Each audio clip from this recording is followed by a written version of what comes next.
You've definitely seen that little purple box, right? You've probably even got the remote somewhere in your couch cushions.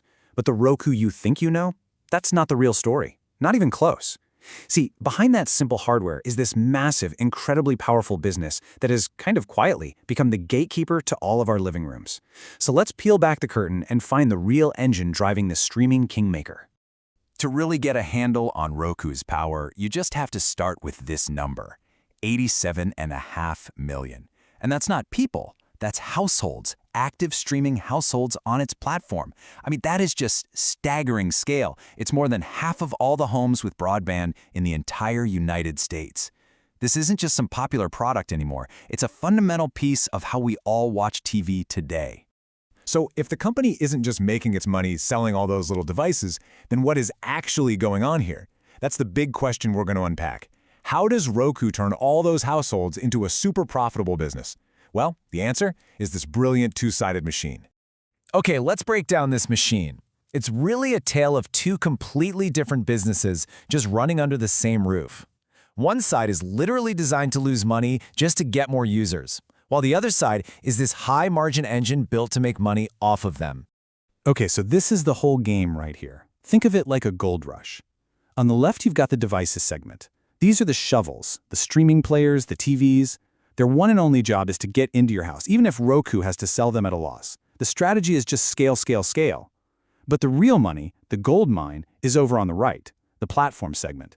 This is where Roku sells ads, takes a slice of subscriptions, and charges studios to promote new movies. That is the actual profit engine. And this chart just shows you how beautifully lopsided this business really is. Look at this. In the last quarter of 2025, a massive 84% of Roku's revenue came from that high-margin platform. The hardware that everybody knows them for, a tiny 16% of the revenue. So here's the takeaway. Roku is not a hardware company. It's an advertising and media company that just uses hardware as a Trojan horse to get inside your home. Okay, so we get the model now, but let's see how it actually holds up in the wild, in the total chaos of the streaming wars. A huge industry shakeup is happening, and weirdly enough, it's actually making Roku's position as that neutral gatekeeper even stronger.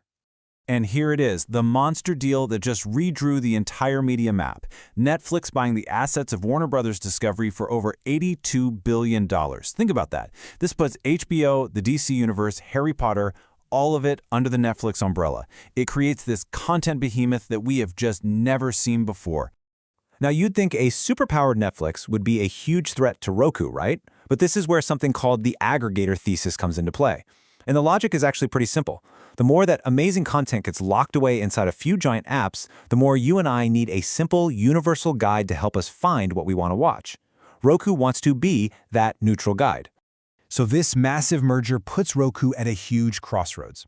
The opportunity is gigantic. They become the ultimate guide, right? The indispensable kingmaker that helps you navigate between these giant content libraries. And all the while, they're selling ads against all of that searching and discovering. But the threat? Oh, it's very real. Netflix loves building walled gardens. If they pull all that new HBO and Warner stuff out of Roku's universal search, forcing you to only search inside the Netflix app, well, that could seriously hurt Roku's whole reason for being. So how does Roku make sure it stays absolutely essential? By building a money engine that advertisers just can't say no to. This is all about turning old-school spray-and-pray TV advertising into something as measurable as a Google search ad. And it's all thanks to a pretty game-changing partnership. Let's just walk through how this works with Amazon, because it's pretty wild. First, a brand uses Amazon's ridiculously detailed shopping data to find their perfect audience, like people who recently bought running shoes. Step 2, Roku's platform serves a targeted ad to that exact audience while they're streaming a show. But here's the magic trick. The system can then measure how many of those people who saw the ad actually went and bought the product on Amazon. For advertisers, this is the holy grail. And this quote from an industry analysis just nails it. For decades, TV advertising was about branding.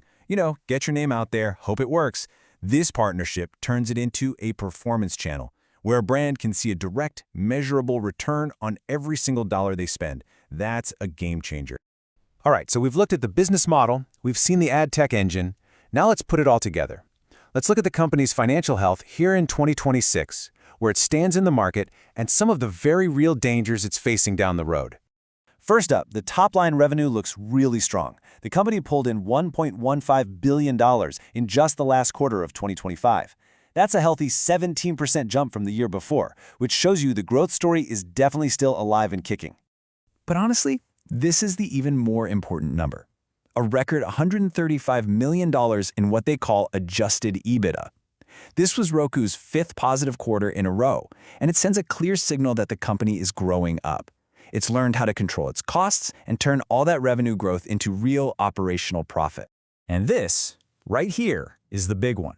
For 2026, Roku is officially telling Wall Street that it expects its first full year of actual, by-the-books, GAAP profitability. This is a massive turning point.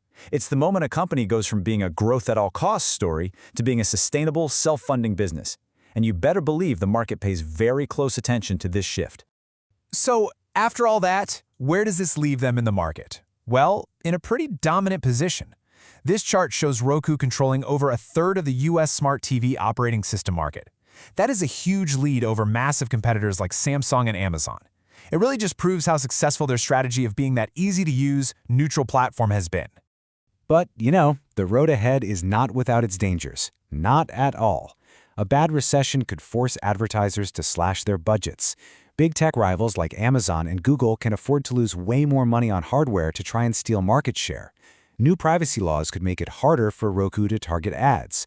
And of course, there's always that big looming threat of a content giant like the new Netflix building a walled garden that just cuts Roku out of the loop entirely. Which brings us to our final big question, doesn't it?